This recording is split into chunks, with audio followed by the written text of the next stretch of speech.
get what we want. Hey, yeah, hey. It's about that time. We know what we want to do. It's another opportunity for us to get better. Alabama has won the match. How you compete, that means how hard you play, how tough you play, how you can sustain in tough circumstances.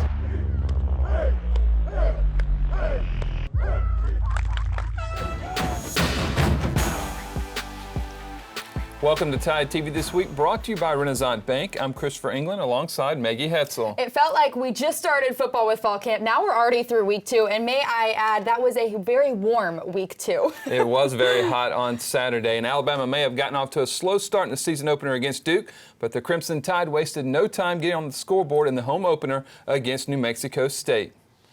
On the first play from scrimmage, Tua Tagovailoa faked the handoff to Najee Harris, and with Henry Ruggs coming around in the backfield from the other end, tosses it to Ruggs, and he does the rest. With a couple of blocks from Jerry Jeudy and Devontae Smith, Ruggs races 75 yards down the sideline for the score. Just 13 seconds into the game, and the Tide is up 7-0. On the next possession, the Tide drove down the field again. This time, a 10-play, 89-yard drive capped off with Tua finding Jerry Jeudy in the corner of the end zone for a 21-yard touchdown pass. Bama up 14-0 as the first quarter came to an end. Tua just got the snap off as the time expired here with plenty of time to throw, though. Tua spotted Jerry Jeudy again in the end zone. The 23-yard score put the Tide up 21-0 as the first quarter came to an end. On the Tide's first possession of the second quarter, Tua connected with Ruggs again. This one was a little shorter than the first, but it counts the same, 28-0 Bama.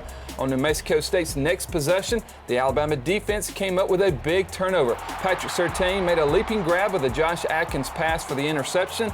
5 plays later, Tua decided to keep this one for himself. The 25-yard run put the Crimson Tide up 35-0. Will Reichard, he put an exclamation point on the first half with his first ever career field goal. This one from 48 yards gave the Crimson Tide the 38-0 lead at half.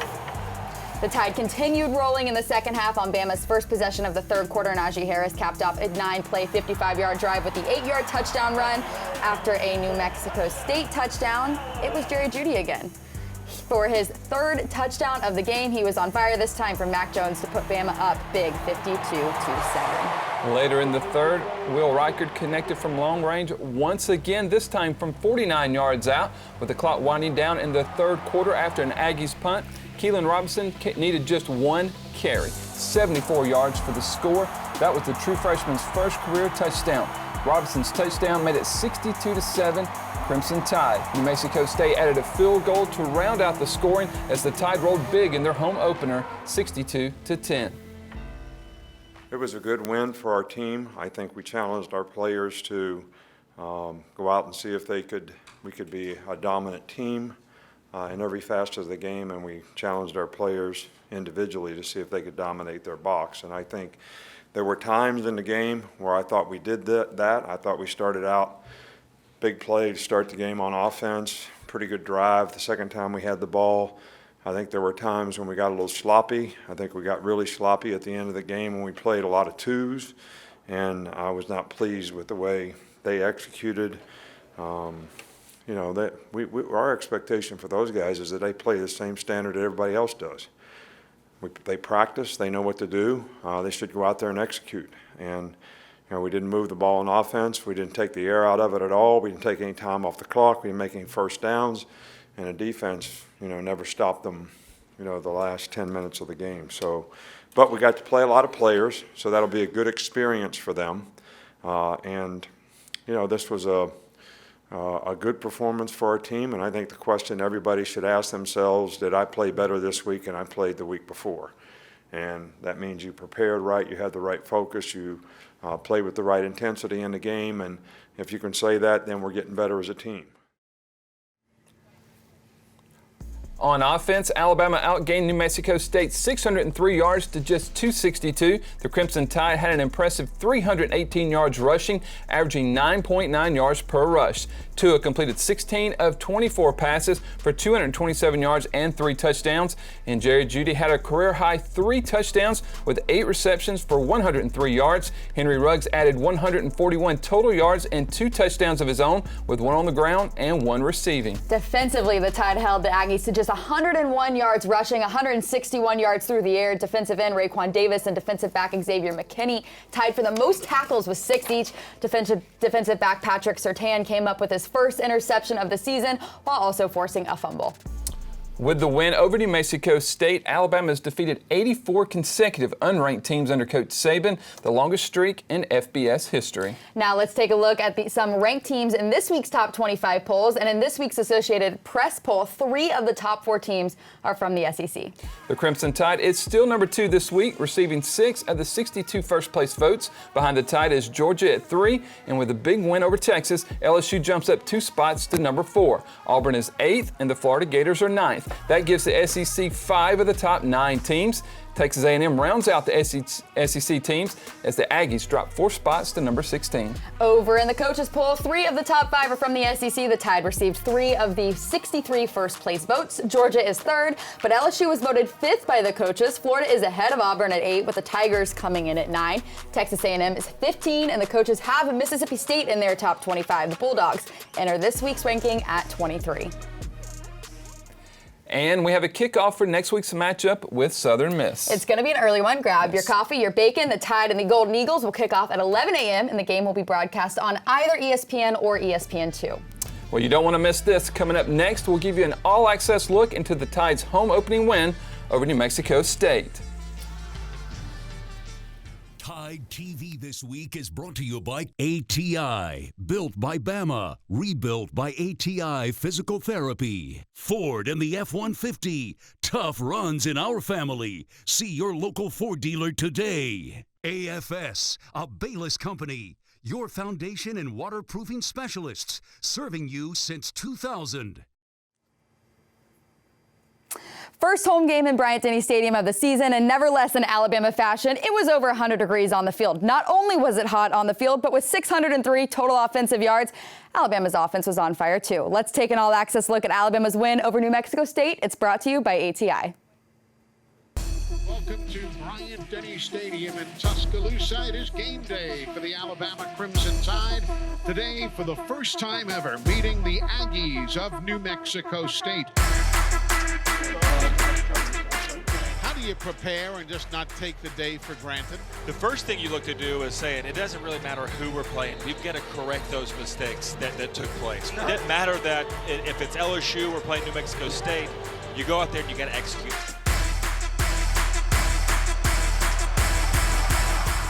We've got plenty of daylight. First play of the game. How many times have you seen this? 75 yards. Dug out by Devontae Smith. For 2 into the end zone. Touchdown. There's a fumble down there. And it is Alabama ball. End zone. Touchdown. Guess who? Jerry Jeudy, 23 yards. Alabama can score, if not at will, then certainly pretty close to it, I believe. Let me know if you're ready to get Sack number 1 of the ball game. If you want it ready, steady, go. Fight the good fight because this is war. Wide open, Ruggs, touchdown. That's the way of a survivor, man. Lace up your boots because the race is on. Ain't no one taking. Picked off. Patrick Surtain. If you ain't worthy, I'll take your throne. I put that on everything I love. Sweat and blood, but the best has to come. And watch this. All the way to the house. 25 yards. We them big hitters, so brace yourself. That's LeBron Ray. Born for greatness, man. Born for greatness, man. Born for greatness, man.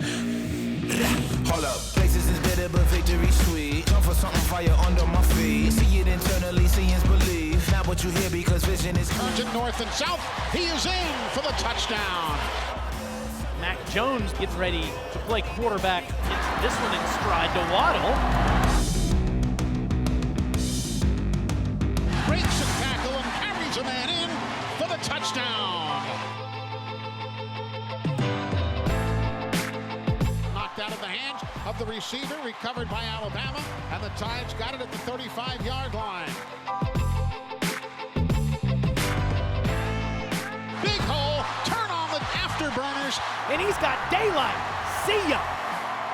74 yards for the true freshman from DC. Nobody was going to get him. I know, he was scooting. 74. The clock has hit zeros.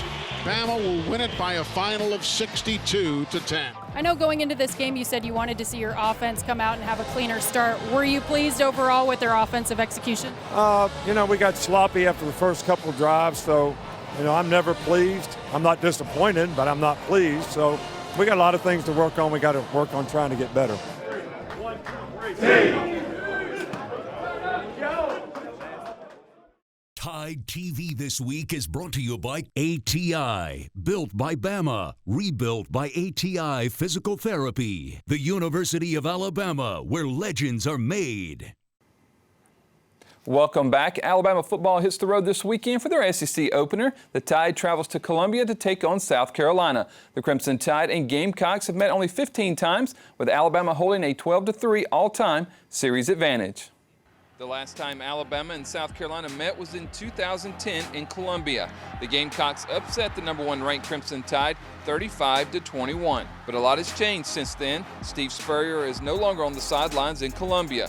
The Gamecocks are now led by Will Muschamp. In his 4th year at South Carolina, Muschamp has a 23-18 record.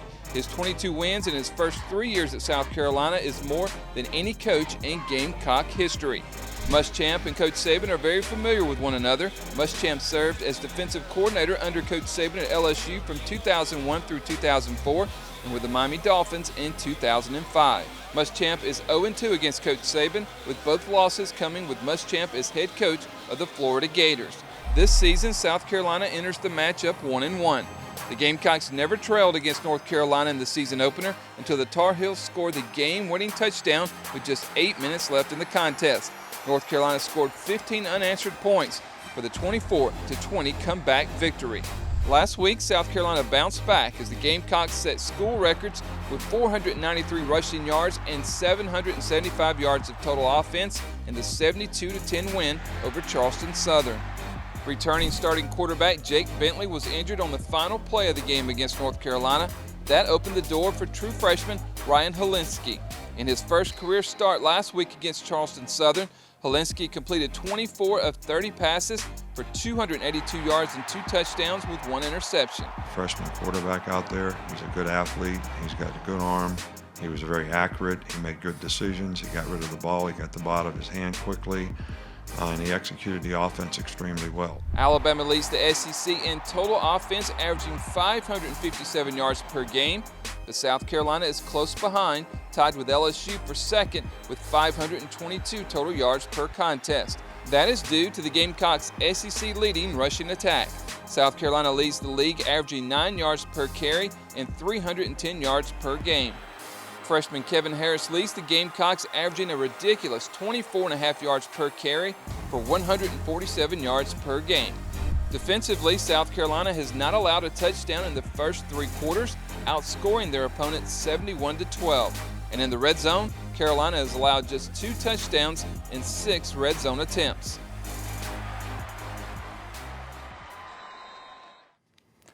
While Coach Saban is 2-0 against Will Muschamp, he is 16-0 against his former assistants collectively.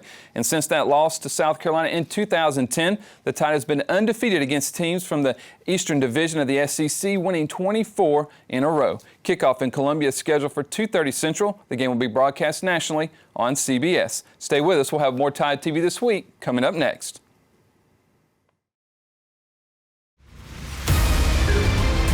It does not worry itself with what stands in its path. It is not complacent during its high times, and it does not dwell on its low times. Now you owe it to yourself and your teammates. The Tide cares only for its own persistence, for its resiliency to roll again and again, faster and stronger than the time before. The Tide always returns. Welcome back. You may have noticed that there are some renovations going on around campus. Nearly every facility within the athletics department will be enhanced, and some will be completely renovated and modernized under the new Crimson Standard, a 10-year, $600 million initiative. Three of the highlights of the Crimson Standard will be Bryant-Denny Stadium, Coleman Coliseum, and the Malmore Athletic Facility. One of the most recent renovations and additions to was the Alabama Aquatic Center, the new outdoor 25-yard by 25-meter pool, which includes 1 meter and 3 meter springboards, along with a new team suite that houses locker rooms for both men and women's teams, as well as a nutrition station, team meeting room, a team lounge, and much more. A lot there. That's a lot of renovations. Let's go all access for a tour of those new renovations with a couple of our swimming and diving student athletes.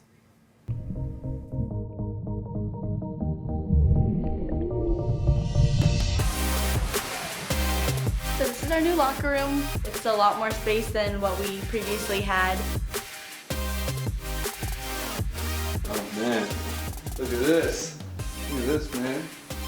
Quite an upgrade. It's awesome.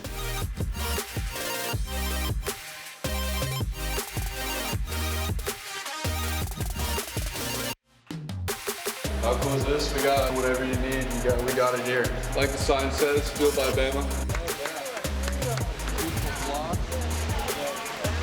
Nice curved wedges.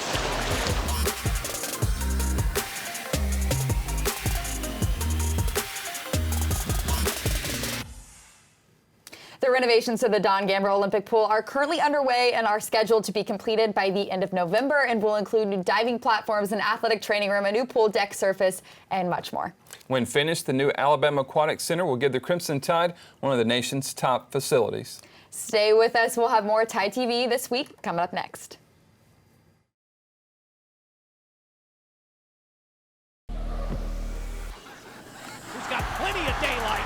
First play of the game, 75 yards. Clean pocket for Tua to the end zone, touchdown. Jerry Jeudy again. Nothing was open, he takes off again. And watch this, all the way to the house. 25 yards. 3rd and 11 all day. End zone, touchdown.